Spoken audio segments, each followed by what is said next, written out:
don't know who they are, we don't know what they want. Aliens invading the Earth and the Earth's last stand. What we do know is that they're taking people.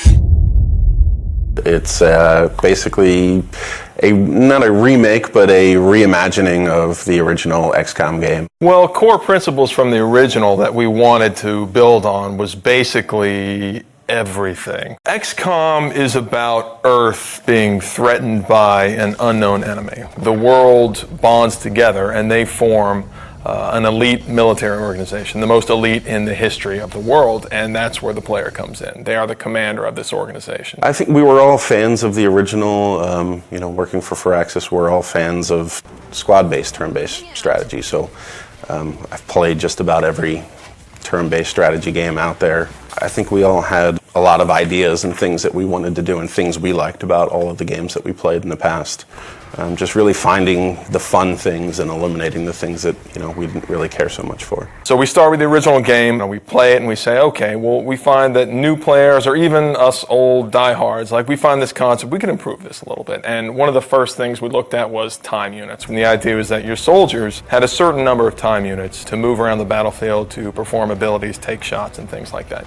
And actually it worked great in the sense that you had this resource that you were hoarding and that you had to be careful, because when you spent too many, you could find yourself exposed and in dangerous situations. So there's this great risk-reward mechanic.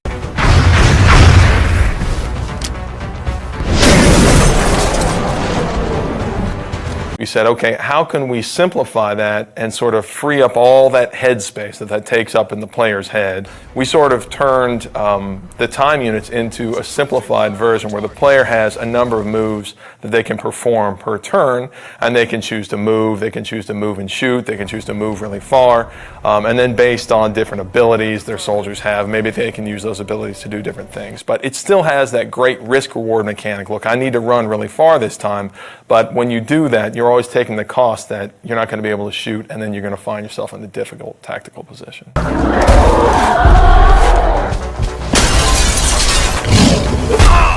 The other big thing I think that we did was we added cover to the game. Now tactically you have a lot more important decisions to make based off of being in low cover and high cover, flanking aliens. So in some ways we feel like we made the game more tactical. One of the advantages I think we have as a turn-based game is that we can move the camera around wherever we want.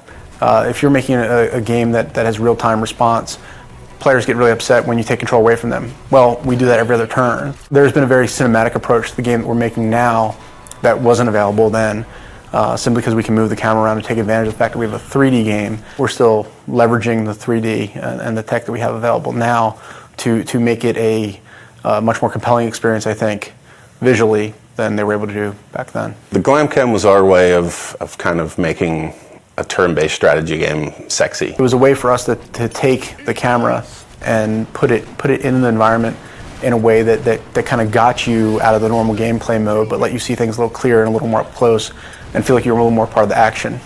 The idea is that when your soldier goes to take a cool shot, then the camera can drop in, and we've got these great dramatic scenes where your sniper's lining up this super long shot and you'll see it fall right down the barrel.